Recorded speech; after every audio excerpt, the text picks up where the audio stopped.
였습니다. KBS.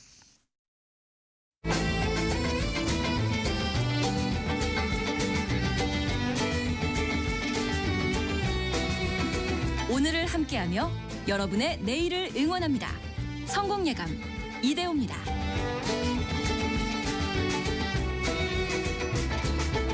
성공예감 이대호입니다. 2부로 돌아왔습니다. 12월 26일 금요일 성공예감 이대호입니다. 2부 10시 5분 함께하고 계시고요. 오늘은 월요일이 아니라 금요일입니다. 아까도 느낌이 왠지 월요일 같은데요. 근데 오늘 또 휴가 쓰시는 분들도 많고 출근할 때 보니까 도로가 좀 한적하긴 하더라고요.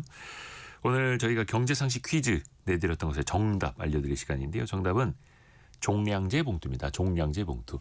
그냥 쓰레기 봉투 이렇게 보내주신 오답 정말 많았었는데요. 종량제죠. 종량제.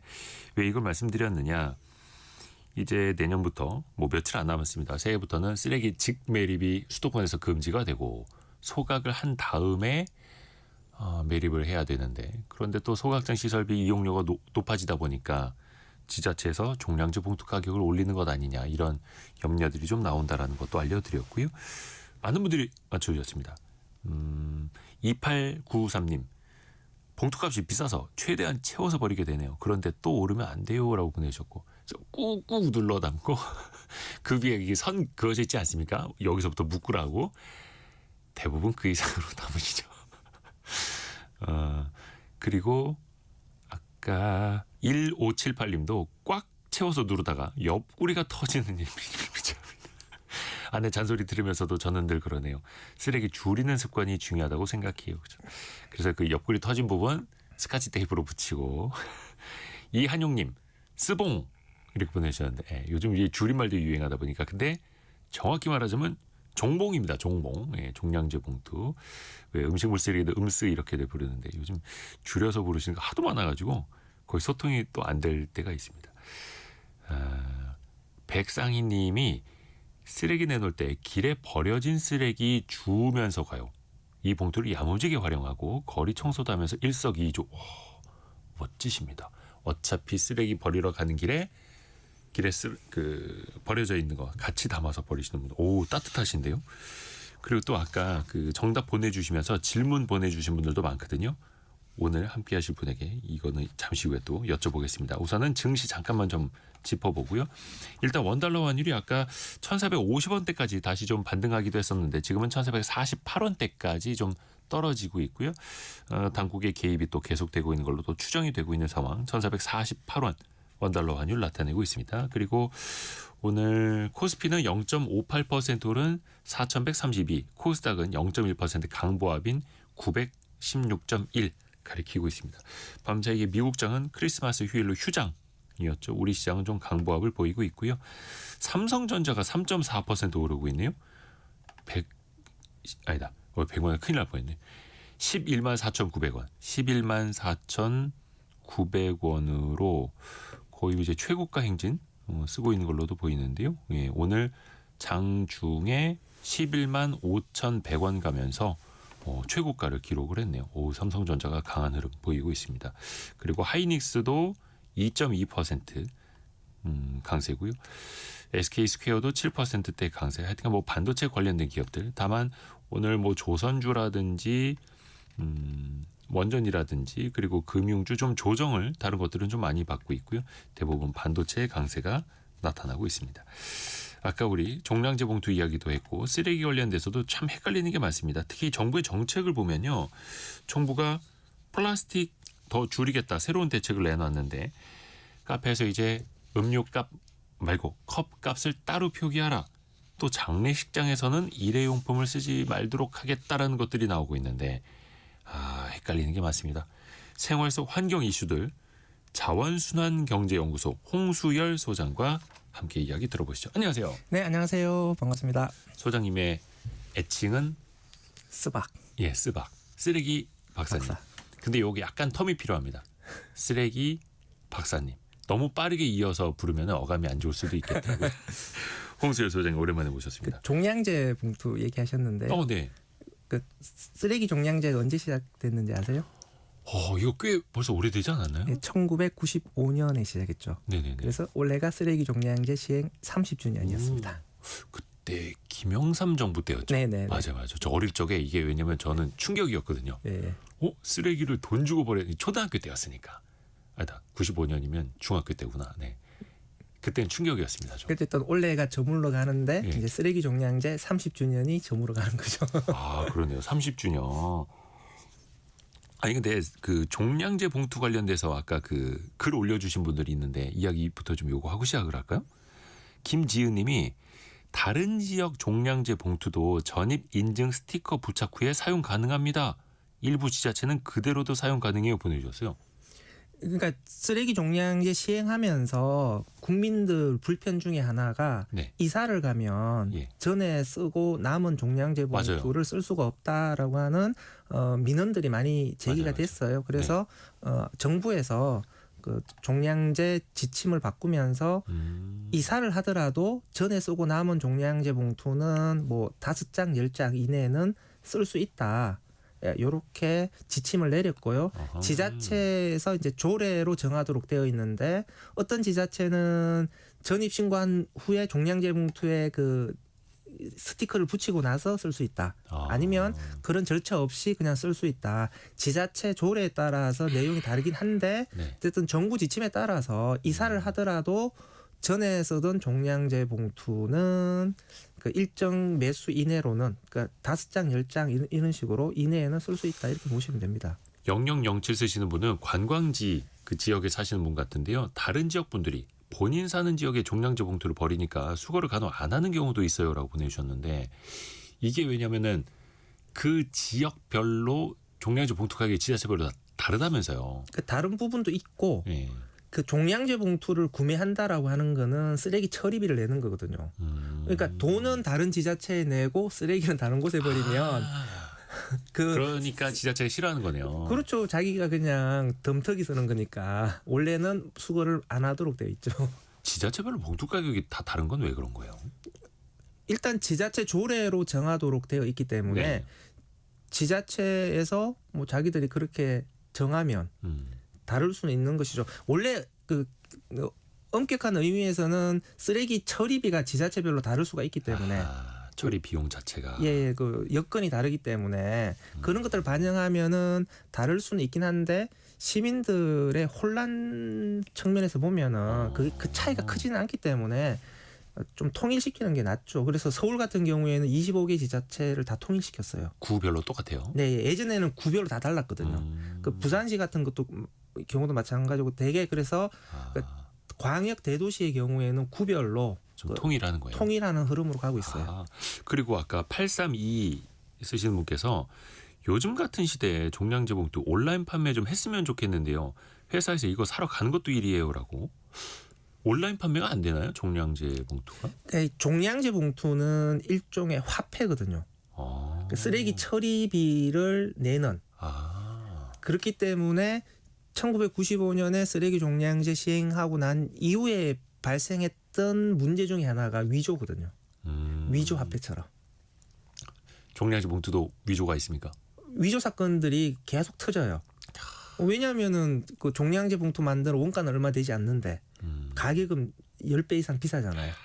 그러니까 성공하면은 20원짜리 만들어서 200원에 팔 수 있고. 그렇죠. 폭리를 취할 수가 있는 거라서 그렇기 때문에 종량제 봉투는 지정된 곳에서만 팔 수 있도록 하고 있어요. 그러니까 지금 생활 여건의 변화에 따라서 온라인 판매도 고민을 해야 되겠지만 그렇다라고 한다면 온라인 유통 과정에서 그 위조 봉투가 개입할 수 있는 여지를 어떻게 차단할 거냐. 이게 좀 관건이 될 것 같습니다. 근데 요즘에 뭐 상품권도 모바일로도 구매하고 하는데 쓰레기 봉투, 그러니까 종량제 봉투도 어떻게 보면 좀 방법이 있을 것 같기는 한데. 기술적으로는 뭐 가능할 것 같아요. 네. 그래서 이 부분도 뭐 좀 국민 편의를 위해서 한번 고민할 필요는 있다라고 생각합니다. 그러네요. 근데 그게 또 위조 종량제 봉투도 있을 수 있으니 또 이거 쓰레기 수거하시는 분들 입장에서 또 잘 관찰을 또 하셔야 되잖아요. 그럼 그분들은 새벽에 막 바쁜데 그분들이 또 하실 일이 더 많아지네요. 아마 쓰레기 봉투를 수거하시는 분이 일일이 체크하기는 힘들 거고요. 별도의 또 단속 요원들이 계세요. 그러니까 그분들이 이제 어디 그런 쌓여 있는 이런 거 보시면서. 네, 보시면서 이제 불법입니다라고 스티커를 붙이고 수거 거부하고 이런 조치를 취하죠. 야, 그래요. 이게 종량제 봉투만 하나만 해도 우리가 모르던 게 정말 많습니다. 이강호님이 아까 질문 요거 좀 저도 여쭤보고 싶은데 인천은 귤 껍질을 종량제 봉투에 버리라고 했는데 최근에 음식물 쓰레기로 버리라고 했다네요. 분류 항목이 헷갈리는 게 아직 많습니다. 귤 껍질은 음식물 쓰레기입니까? 일반 쓰레기입니까? 음식물 쓰레기로 통상적으로 분류를 하는데요. 예. 어쨌든 지자체 조례로 정하도록 되어 있어서 지자체 조례로 귤 껍질은 음식물 쓰레기가 아닙니다라고 하면 그 지자체는 그 조례를 따를 수밖에 없어요. 하지만 이거 어려운데요. 그러니까 귤 껍질 같은 것들은 당연히 국민들이 상식적인 선에서는 음식물 쓰레기로 볼 거 아니에요. 예, 그렇죠. 그러니까 저는 국민들의 상식의 선을 좀 잘 지켜주는 게 맞을 것 같아요. 이 종량제 봉투 관련된 거 그래도 좀 궁금증 몇 개를 해소를 하고 있습니다. 자원순환경제연구소 홍수열 소장과 이야기를 하고 있고요. 최근에 정부가 플라스틱 사용량 좀 줄여보자라고 하면서 컵 따로 계산제를 이제 하나를 또 대안으로 들고 나왔습니다. 예를 들어서 커피 한 잔 4,000원이다. 그러면 커피는 3,800원, 컵값은 200원. 따로 받는 게 아니라 일단 뭐 같이 계산하더라도 표기를 따로 하라는 거잖아요. 혹시 이게 그러면 플라스틱을 줄이는데 실제 도움이 될까요? 그 표기가 목적이 아니고요. 예. 표기를 한 다음에 예. 텀블러를 들고 오면 음료 가격만 받아라. 그러니까 컵 가격은 받지 마라. 그러니까 텀블러를 들고 오게 되면 일단 컵 가격은 절약할 수 있죠. 그러니까 4,000원짜리 커피를 3,800원에 살 수가 있는 거고 여기에 추가적으로 텀블러 할인을 하게 되고 또 지금도 그렇죠. 그러니까 뭐 제일 비싼 데는 500원까지 해주는 브랜드도 있거든요. 그렇죠, 있죠 이제. 그 폴 땡땡. 거기가 제일 많이 해줘요. 그거는 그 텀블러 500원 할인해주고 스 땡땡은 400원을 해줘요. 근데 통상적으로는 300원이 많고요, 200원, 100원 뭐 이렇게 하거든요. 그러면 이제 텀블러 할인을 받을 수가 있고 다음에 또 탄소 중립 실천 포인트가 있어요. 네네네. 그 탄소 중립 실천 포인트에 가입을 하시면 텀블러에 대해서 300원의 포인트를 받아요. 그러면 컵 가격 200원, 뭐 텀블러 할인 500원, 그 탄소 중립 실천 포인트 300원 받으면 뭐 최대 1,000원까지 할인을 받을 수 있다라고 기후부에서는 이야기를 하죠. 그러니까 일회용 컵에 대해서 유상으로 별도로 판매하도록 함으로써 소비자들이 텀블러를 많이 들도록 유도하겠다. 그러면 테이크아웃 때는 일회용 컵의 사용이 줄어들지 않겠냐. 이게 정부의 설명이에요. 그러면 그렇게 텀블러 가져오신 분들에게 할인을 더 많이 해주던 그런 프랜차이즈 매장 같은 데서는 그러면 컵 가격 표기가 어디는 400원, 어디는 500원, 어디는 뭐 200원 막 이럴 수도 있고 다 달라질 수도 있겠네요. 통일될 수는 그렇죠. 없는 왜냐하면 브랜드별로 컵 구매 가격이 다르거든요. 어떤 브랜드는 100원, 어떤 브랜드는 200원 이렇게 표시하겠죠. 근데 정부 설명으로는 100원에서 200원이 제일 많다. 그러니까 아마 100원에서 200원 정도 하지 않겠느냐. 하지만 정부에서 정해주지는 않겠다. 매장에서 그쵸, 가격이니까. 자율로 컵 가격을 따로 표시해서 텀블러를 들고 오면은 컵 가격은 빼줘야 된다. 네. 이렇게 2027년부터 적용하겠다. 이렇게 예고를 한 거거든요. 아직 확정은 아니고요. 네네네. 지금 이렇게 2027년 시행을 목표로 일단은 예고를 한 거고 올 1년 동안 의견들을 수렴하면서 좀 구체적인 제도를 설계하겠다라고 하는 게 정부의 설명입니다. 이게 혹시나 가격 인상으로 이어지지 않을까라고 하는 소비자들의 걱정, 그리고 또 자영업 커피집 이제 하시는 분들 입장에서 보면 이거 뭐 텀블러 할인도 해줘야 되고 또 다회용컵 쓰게 되면 또 이게 세척도 해야 되고 결국엔 가격이 또 전가되지 않을까 하는 염려가 이제 있네요. 정부 설명으로만 따지면 보면 커피 가격은 인상되지 않으면서 텀블러 사용을 촉진할 수 있는 매우 좋은 제도 아니냐라고 생각은 할 수 있겠지만 좀 구체적으로 들어가게 되면 좀 시행상에서 여러 가지 복잡한 이슈들이 나올 것 같습니다. 일단은 매장 같은 경우에는 컵 컵과 음료 가격을 따로 영수증에 표시를 해야 되고 키오스크도 다 바꿔줘야 돼요. 아하. 그러니까 좀 시스템 결제 시스템 전반에 그렇죠. 변화가 필요해야 되니까 여기에 대한 추가적인 투자들이 좀 있어야 될 것 같고요. 물론 뭐 키오스크야 그 안에 뭐 소프트웨어로 업데이트를 할 수 있습니다만. 네. 그다음에 그 음료 가격과 컵 가격의 원가 계산을 이게 딱 떨어지냐. 아하. 그러니까 그 브랜드들이 실제 그렇게 하겠느냐. 실제 그냥 5,000원짜리 커피를 5,200원으로 올리지 않겠냐. 그렇게 하는 행위에 대해서 정부가 통제할 수 있는 거 아니지 않느냐. 그러니까 실질적으로는 인상으로 기결되지 않겠느냐. 뭐 이런 우려도 있는 거고요. 그다음에 매장에서는 일회용 컵 사용을 금지했거든요. 그러면은 매장에서는 다회용 컵을 머그컵을 쓸 수밖에 없을 텐데 그러면 네네네. 그때는 그 3,800원을 받을 거냐. 아하. 이런 이슈도 있는 거고요.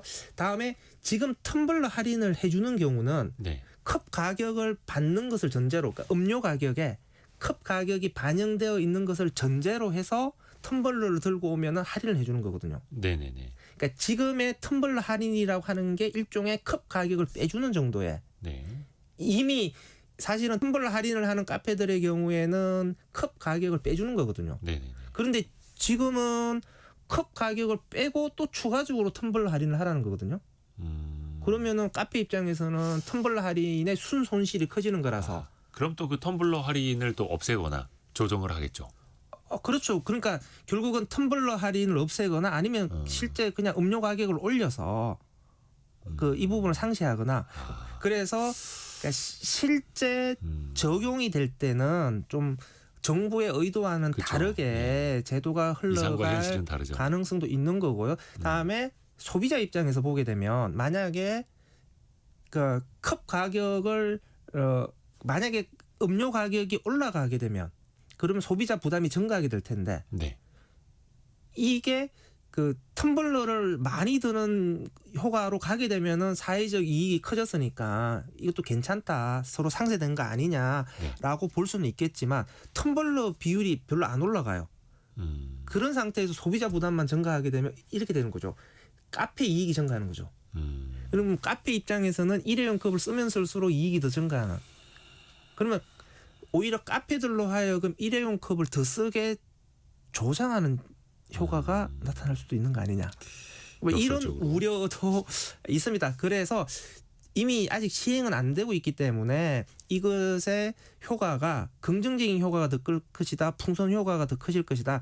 이게 단정하기는 어렵지만 일단은 정부가 의도하는 대로 좋은 쪽으로만 흘러가지는 않을 수도 있다. 따라서 매우 촘촘한 정책 설계가 필요하다라고 일단은 그렇죠. 항상 생각합니다. 정부의 구상대로만 되는 건 아니고 또 현장에 또 반응이 다를 수도 있고 그 결과가 의도치 않은 곳으로 흘러갈 수도 있고 그 외에 3년 전에 컵 보증금제라는 거 시작된 거 있잖아요. 나중에 뭐 종이컵 일회용 컵 반납을 하면은 얼마를 되돌려 받는다. 이거 제대로 돌아갔습니까? 잘 됐습니까? 지금 제주도와 그 세종시 예. 두 개 지역에서만 시범 사업을 지금 하고 있는데요. 잘 되다가 지금 좀 꼬꾸라져 있는 상황인데 뭐 제주도 같은 경우에 일회용컵 반환율 자체가 한 60% 내외 정도의 꽤 높은 거 아닙니까? 그렇죠. 근데 뭐 그 제 기준에서 60%면 높기는 한데 충분하진 않죠. 적어도 한 90% 이상 넘어가야 되는 것인데 원래 좀 굉장히 상승하는 흐름을 보이다가 자꾸 정부의 일회용컵 보증금 제도의 추진 의지가 약해지니까 아하, 시범이 시범으로 끝날 것 같으니 꺾여버리게 되는 것이죠. 그래서 그 일회용컵 보증금 제도의 시범 사업이 정상적으로 되고 있지는 않다라고 봐야 되는 것인데 이게 제도 자체의 문제인 것인지 아니면은 그 정부의 정책 추진의 문제인 것인지 따져봐야 될 건데요. 지금 정부에서는 제도 자체의 문제로 보고 보증금 제도는 좀 폐지 수순으로 밟아가고 이거를 유상 판매제로 전환하겠다라고 하는 것인데 저는 좀 아쉬운 부분이 많습니다. 이거 일회용컵 보증금 제도는 좀 그냥 사라져야 될 그런 나쁜 제도는 아니다라고 보거든요. 그러니까 행정적인 여러 가지 비용 증가라든지 소비자 카페의 불편 증가의 문제는 분명히 있지만 네. 또 장점도 매우 많거든요. 그리고 좀 장기적으로 봤을 때에 전 일회용컵 보증금제의 비전이 훨씬 더 좋다라고 생각을 합니다. 그러니까 일회용컵 문제를 해결하려면 소비자가 텀블러 들고 오는 걸로 해결이 안 돼요 지금. 예. 지금 유상 판매제는 소비자로 하여금 텀블러를 더 들게 만들겠다라고 하는 건데 아무리 유상 판매제를 하더라도 텀블러 비율이 막 40% 50% 이렇게까지 증가하진 않을 겁니다. 네. 그러니까 10% 넘어가면 전 다행이라고 생각하거든요. 그러면 테이크아웃 때는 일회용 컵의 문제를 궁극적으로 해결하려면 일회용 컵 사용을 금지시키고 네. 다회용 컵으로 테이크아웃 하게 해야 돼요. 그리고 다회용 컵으로 테이크아웃 하게 하려면은 다회용 컵이 돌아와야 되잖아요. 네네. 그러니까 다회용 컵 보증금 제도로 가야 돼요. 그러니까 다회용 컵 보증금 제도가 전면 실시하는 시스템이 만들어져야 테이크아웃 때는 일회용 컵의 문제가 해결될 거라고 생각을 하고요. 거기서 말씀하시는 다회용 컵이라는 게 텀블러 같은 건 아니고요. 그 카페가 제공하는 거죠. 어. 카페가 테이크아웃 때는 손님들에게 다회용 컵을 제공하는 거고 다회용 컵에 보증금을 붙여서 제공하고 소비자가 반납하면 일회용 컵으로 보증금 붙여서 갖고 오시면 얼마 돌려드려가 아니라 그럼 그냥 버릴 수도 있으니 다회용 컵 예를 들어서 성공예감 커피 이렇게 붙어 있는 컵 플라스틱 컵 같은 거 그러면 조금 더 높이 받을 수도 있겠어요. 지금은 이제 보증금. 시범사업일 때 보증금 1,000원을 받거든요. 그러니까 결국 이 시스템으로 가야 되는 건데 그러니까 이 시스템으로 가려면 일단은 보증금 시스템이라는 게 작동을 해야 되고 네네. 카페와 소비자들이 보증금 시스템에 적응을 해야 돼요. 그렇죠. 그래서 저는 다회용컵 보증금 제도로 가는 경로가 그러니까 일회용컵 보증금 제도를 시작으로 해서 다회용컵 보증금 제도로 시스템이 전환되는 거다. 그러니까 장기적으로 보게 되면 이 경로를 밟아갈 수 있다. 아하. 그런데 일회용컵 유상 판매제가 지금 이 발전 경로를 밟아갈 거냐, 이 좀 불확실성이 더 큰 거 아니냐. 그래서 당장 보게 되면은 행정적인 부담은 일회용컵 보증금 제도가 훨씬 크지만 네. 이 초기의 진입 장벽만 넘어가면 일회용컵 보증금 제도가 일회용컵 문제를 해결하는데 훨씬 더 강력한 수단이 될 수 그러네요. 있을 것이다. 이렇게 생각을 합니다. 근데 정부는 지금 또 약간 다른 생각을 갖고 있는 것이죠. 다회용 컵 보증금이 1,000원이라면 이거 뭐 갖다 줘야죠. 공병 가격이 한 4배 뭐 이렇게 되는 건 아닙니까? 또 하나가 이번에 또 화두가 되는 게 항상 우리 빨대 얘기 나올 때 많은 분들이 이거 예민합니다. 빨대. 종이 빨대 논란이 가신 지 얼마 안 됐는데 이번에는 정부가 원칙적으로 플라스틱 빨대를 금지하지만 손님이 원하면 제공해도 된다. 이거는 뭐 어떻게 한다는 거예요? 그러니까 일단은 이제 종이 빨대냐 플라스틱 빨대냐라고 하는 거는 네. 그러니까 일회용 빨대를 쓴다는 것을 전제로 해서 예. 그러니까 어느 게 더 친환경적인 재질이냐 이 문제를 다투는 것인데 그러니까 플라스틱 빨대를 금지하고 종이 빨대만 쓰도록 했을 때도 사실은 여러 가지 비판들이 있었어요. 빨대 자체를 줄이는 게 중요한데, 그러니까 일회용 빨대를 사용하도록 허용한 상태에서 네. 재질 문제를 다투는 것은 약간 그린워싱이다라는 비판도 있었거든요. 네네. 그러니까 이 부분은 사실은 그 정부에서 일회용 빨대 정책을 내놓을 때 네. 원래부터 했어야 되는 제도였어요. 그러니까 종이 빨대냐 플라스틱 빨대냐 논쟁 이전에 네. 그러니까 일회용 빨대 자체 사용을 줄이기 위해서 왜냐하면 그러니까 빨대 자체는 오히려 컵보다는 오히려 더 대안들이 더 쉬워요. 왜냐하면은 그 빨대는 굳이 안 써도 되는 경우가 많거든요. 약간 습관적으로 또 빨대를 꽂아서 주고 빨대를 소비하는 경우도 많거든요. 요즘에 컵 뚜껑도 잘 나오니까요. 예. 예, 그것도 그렇고 아이스 음료 같은 경우에 빨대를 꼭 써야 되는 경우도 있지만 예. 빨대를 쓰지 않아도 되는 경우도 많거든요. 근데 습관적으로 빨대를 쓰는 경우도 많단 말이에요. 네. 그러니까 그런 경우에 그러니까 불필요한 경우에는 소비자들이 한 번 더 생각해서 나 빨대 안 쓸래요. 할 수 있는 선택의 기회를 줘야 되거든요. 그런데 빨대를 그냥 관행적으로 그냥 꽂아서 줘버리면 나는 굳이 안 써도 되는데 그냥 빨대를 소비하게 되는 거잖아요. 그런 측면에서 그 빨대를 무조건 주는 것이 아니라 소비자가 요구할 경우에만 주도록 한다라고 하는 거는 저는 바람직한 방향이다라고 생각을 합니다. 그러니까 이거는 자꾸 정부의 정책이 자꾸 바뀌는 거 아니냐라는 예. 비판을 하긴 하는데요. 저는 이건 원래부터 했어야 될 정책을 정부가 그동안 방기했던 거다. 아, 이 빨대냐 저 빨대냐가 아니라 예. 빨대가 꼭 필요하느냐 이것부터. 예. 그래서 원래 했어야 될 것들을 복원하는 것이지 정부 정책의 변경이다. 이거는 아니다라고 생각합니다. 또 이번에 나오고 있는 그 이야기가 장례식장 관련된 겁니다. 장례식장. 뭐 장례식장 가보신 분들 다 아시겠습니다만 일회용품 많죠. 밥그릇, 국그릇도 그 종이 컵으로 되어 있고. 소주잔도 종이컵. 소주잔은 뭐 당연하고 진짜. 정말 어느 정도까지 많이 버려지고 있을까요? 장례식장에서 일회용품이. 양 자체는 전체 일회용품에 비해서 그렇게 많은 양은 아닌데요. 네네네. 그 뭐 개수로 따지게 되면은 그 엄청나죠. 뭐 보통 한 장례식장 한 곳에 손님들이 한 평균 200명에서 250명의 손님들이 온다라고 하는데요. 네. 뭐 한 사람이 그 세트가 깔리잖아요. 네. 그게 한 5개, 6개 정도 일회용기가 쓴다 그러면은 장례식장이 한 번 벌어질 때마다 1000개 이상의 일회용기가 사용되는 거죠. 하나의 장례식에서. 예, 그렇죠. 예. 근데 이제 지금 이제 이야기 나오고 있는 게 장례식장에서 음식 제공을 할 때 다회용기를 쓰도록 하는 방안.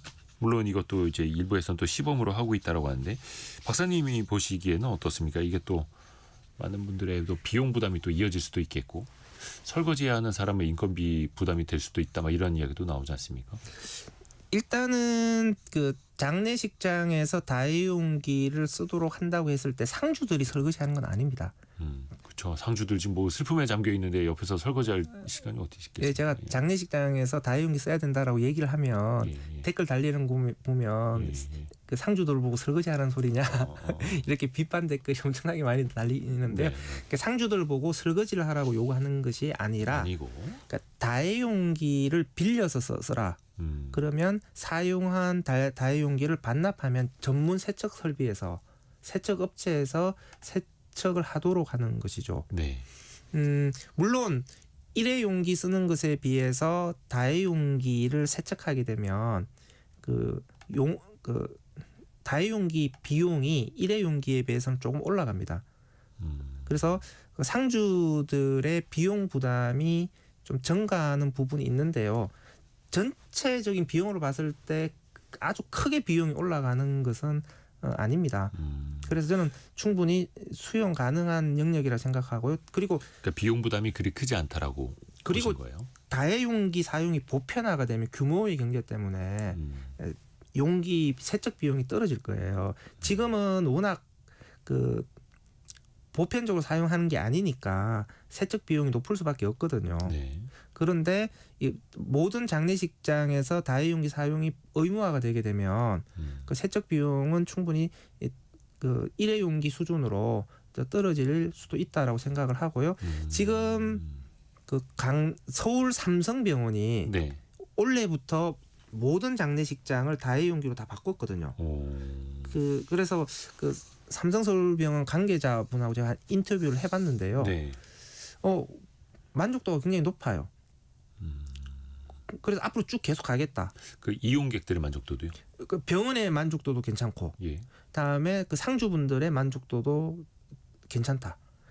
그게 다회용기를 쓰게 되면은 어쨌든 일회용기를 쓰는 것에 비해서 좀 대접받는 느낌이 난다는 거죠. 그러니까 사실은 우리가 편해서 그런 것이지 그 손님들한테 일회용기에 음식을 담아서 대접하는 것은 사실 바람직한 건 아니죠. 하기사 또 장례식장 그 문상 오시는 분들도 어떻게 보면 대접을 해야 할 대상인데 그러게요. 언제부턴가는 그냥 일회용품 종이 컵으로 밥을 먹는 게 너무나 당연해져 있어서. 그리고 그 일회용기에 예. 음식을 담아서 대접을 하게 되면 또 그 뜨거운 국이나 밥 같은 걸 담잖아요. 네. 그리고 소주 같은 경우에는 종이컵이 눅눅해질 때까지 아. 또 종이컵으로 마셔야 되잖아요. 예. 그 과정에서 좀 미세 플라스틱의 문제도 있습니다. 그러니까 아하.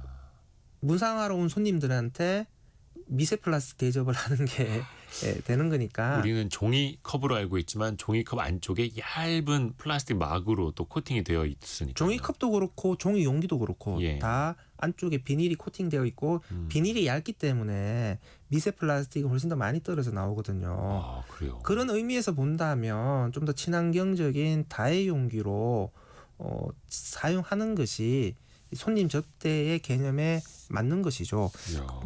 그래서 이런 의미들까지 전체적으로 보면 저는 다회용기로 전환하는 게 바람직하다라고 생각하고 문상객 상주들의 불편함을 초래하지 않으면서 네네네. 다회용기로 사용할 수 있는 이 모델들은 이미 나왔다라고 생각을 아, 그래요. 합니다. 다만 이제 그 장례식장에서 음식을 나르고 도와주시는 분들 있잖아요. 그렇죠. 그러니까 그분들이 조금 힘들어져요. 왜냐하면 다회용기 좀 무겁거든요. 무겁고 그래서 크고. 그런 분들한테 이제 수당들을 조금 더 올려준다든지 하는 약간 미세 조정 같은 것들이 좀 필요하다고 생각합니다. 지금까지는 뭐 어디 기업 뭐 공제도 그렇고 상주에 이런데 이름 써 있는 종이컵, 종이 그릇들 이렇게 많았었는데 그게 또 풍경이 하나둘씩 또 바뀌어 가고 있네요. 자원순환경제연구소 홍수열 소장과 함께 우리 쓰레기 처리에 대해서 이야기하고 있고요. 앞으로 나눌 이야기가 더 많습니다. 더 또 중요한 이야기가 남아있거든요. 또 현재까지 들어와 있는 뉴스 먼저 또 정리해드리고 이야기 이어가겠습니다. 라디오 정보센터 다녀옵니다. 쿠팡이 어제 3,370만 명 개인정보를 유출해간 당사자를 접촉해 관련된 모든 데이터와 장치를 회수했다고 밝혔습니다. 이에 대해 정부는 사실 확인이 안 된 일방적 발표라고 평가했습니다. 경찰은 쿠팡 측이 주장하는 내용이 사실인지 여부를 철저하게 수사해 확인 중이라고 밝혔습니다. 다만 쿠팡의 설명대로라면 쿠팡이 정보 유출 피의자와 경찰보다 먼저 접촉한 셈인데 쿠팡 자체도 수사 대상인 상황이어서 적잖은 논란이 예상됩니다. 대통령실은 성탄절인 어제 장관급 관계부처 회의를 열어 쿠팡 사태 대응책을 논의했습니다. 범부처 TF팀장을 과기부 총리로 격상하며 사태 대응 의지를 분명히 했습니다. 성탄절에도 우크라이나 전쟁은 계속됐습니다. 러시아와 우크라이나는 모두 드론과 미사일로 상대를 공격하면서 비방전도 이어갔습니다. 이런 상황에서 푸틴 러시아 대통령은 트럼프 미국 대통령에게 크리스마스 축하 전보를 보냈습니다. 지금까지 라디오 정보센터 뉴스 정한나였습니다. 성공예감 이대호입니다. 10시 37분 함께하고 계시고요. 이른바 쓰레기 박사님 홍수열 소장과 함께 쓰레기에 대해서 더 이야기 계속 이어가 보겠습니다. 아까 현소라 님이 현실과 이게 참 이상의 현실 그 차이가 크다고 탄소 실전 포인트 재정상 이유로 지금 지급되지 않고 있습니다라고 알려주셨거든요. 이게 8월쯤에 예산이 바닥났다고 하네요. 그러니까 원래 그 탄소 중립 실전 포인트 예산이 조기 소진되면서 예. 하반기부터는 그 탄소 포인트 지급이 안 되고 있어요.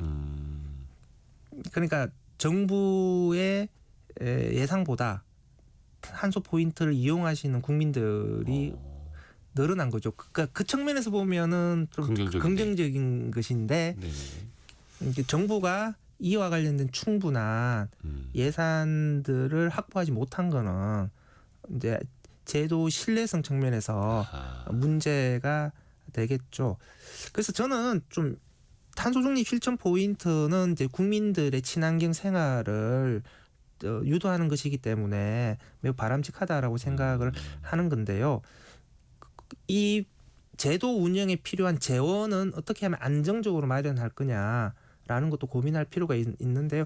저는 개인적으로는 예를 들어서 좀 일회용 플라스틱 같은 것에 지금 폐기물 부담금을 부과하거든요. 네. 그러면 이 폐기물 부담금은 좀 탄소 중립 실천 포인트로 좀 전환을 시키는 게 맞는 거 아니냐. 그러니까 일회용품을 사용하는 행위에 대해서 부담금을 걷어서 다회용기를 사용하는 실천에 대해서 포인트를 주는 그러니까 이런 식으로 재원이 옮겨가도록 해야지. 그래야 또 지속 가능성이 예, 있다. 그냥 생짜로 정부에서 예산을 배정하겠다라고 하게 되면 그 충분한 예산을 좀 확보하기는 쉽지는 않을 거다라고 생각합니다. 어떻게 보면 약간의 페널티와 또 인센티브 구조로 이렇게 연결시켜 놓자라는 아이디어시네요. 지속 가능성을 위해서 그렇고 또 소장님이 요즘에 많이 강조하시는 게 있다고 합니다. 종이팩 문제인데 네네. 사실 종이팩은 뭐 지난번에 출연하셨을 때 이야기를 했습니다만 우유팩 같은 경우 굉장히 고급 종이잖아요. 네네. 근데 멸균 우유 담는 멸균팩 이거는 재활용률이 2% 정도밖에 안 된다고요.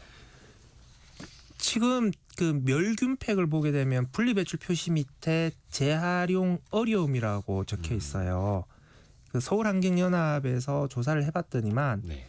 재활용 어려움은 분리배출하면 안 된다라고 인식하는 비율이 30%가 넘어가요. 불가능이 아니고 어려움인데. 네네. 그래서 종량제 봉투로 멸균팩을 버리시는 분이 25%. 어허. 그러니까 국민 4분 중 1분은 멸균팩을 종량제 봉투로 버리고 있고요. 다음에 그렇지 않은 분들도 그 폐지에 섞어서 배출을 하거든요. 그냥 종이에. 예, 그러다 보니까 그 멸균팩의 재활용률이 매우 낮은 것으로 나오고 있는데 이게 문제는 뭐냐면 지금 멸균팩의 사용량 계속해서 증가하고 있어요. 그 멸균팩의 사용량이 증가하는 것은 또 이 탈플라스틱 흐름하고도 연결이 돼요. 그러니까 플라스틱 사용을 줄여라라고 하는 압력들이 네. 국내적으로 계속 높아지고 있잖아요. 네. 정부에서도 탈플라스틱 종합 대책이라는 것들을 내세우고 있는 것이고 네. 그러면 기업의 입장에서는 플라스틱 사용을 줄여야 되는구나라고 하는 압력을 받게 되는 거잖아요. 네. 그러다 보니까 그 플라스틱의 대안을 찾게 되는 것이고 그 플라스틱 대안 중에 하나가 종이팩 용기거든요. 그러다 보니까 지금 그 종이팩의 사용량이 계속해서 증가하는데 그 종이팩 중에서 우유팩 대신에 멸균팩을 선택하는 이유는 또 요즘의 유통 트렌드가 온라인 트렌드의 비중이 높아지잖아요. 네네네. 그러니까 온라인으로 배송을 하려면 냉장 보관, 냉장 차량을 쓸 수는 없잖아요. 네. 그러니까 냉장 보관을 하지 않아도 되는 오래 갈 수 있는. 멸균팩이 기업 입장에서는 손을 댈 수밖에 없겠죠. 네. 그래서 멸균팩의 사용량과 비율들이 계속 증가하는 추세에 있기 때문에 이 멸균팩의 재활용률이 이렇게 낮은 상태로 유지하는 것은 크게 문제가 될 거라고 봅니다. 그래서 멸균팩의 재활용률을 높일 수 있는 조치들이 필요한 것이죠. 근데 이게 멸균팩이 재활용이 잘 안 되는 이유가 그 안에가 뭐 알루미늄 코팅 같은 게 되어 있어서 그런 거예요? 이게 그냥 종이에 넣으면 버려져요? 그 혼합 폐지로 그 박스 만드는 제지회사로 많이 가요.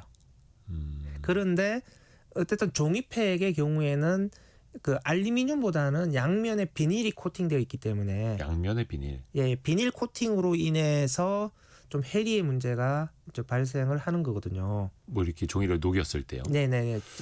그래서 종이팩은 이제 따로 모아서 재활용을 해야 되는데 그 또 우유팩과 멸균팩은 또 섞이면 재활용이 어려워요.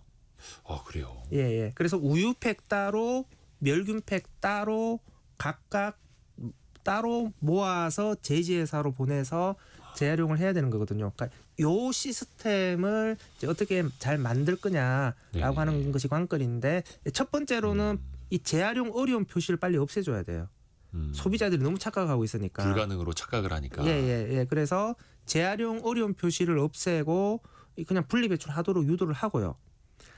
다음에 아파트에서는 그때 분리배출 장소에 이제 종이팩 수감을 따로 설치를 해서 폐지에 섞지 말고 종이팩만 따로 버리도록 하고 아파트의 재활용품을 가져가는 업체에서 이것을 가져간 다음에 우유팩과 멸균팩으로 선별한 다음에 각각 제지회사로 보내면 되죠.